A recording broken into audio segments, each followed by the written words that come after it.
Này, đợi đợi đợi đợi. Gặp bỏ nó mà áo đó. Nó nói trời rong trời hết rồi nè. Cào lên trời. Nó này áo lại lầu nữa nè. Này. Mua xả lại cho chín. Lại. Yêu chưa chữ phê này áo. Giàu cho tỏ lại.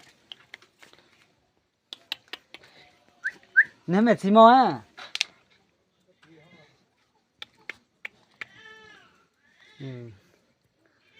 Nó mẹ áo xào chia sao.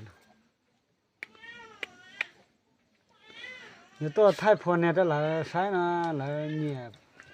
Thế có sai phone này.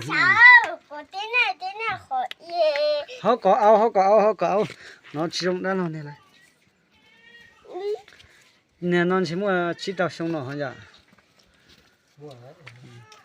Nó nhưng trời lầu ta nó ta lầu rồi nó này nó. Tìm bùa hay nó tìm bùa ta chỉ đào cho nó một ít lần. Ta xin đào khổ chẳng tí thế này nè. Thôi này chỉ lo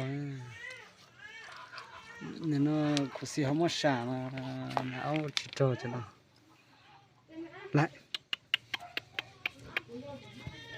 tôi nụ ăn nó Bác sao của tiếc của tiếng này khỏi ye. không có ai nhưng mà cho áo thấy của chị ta mà hao lười của chẳng lấy được trời thì nó nói nè nó nên nó chỉ cũng bộ hay kia thì trời rồi nè cái xin nó là lâu rồi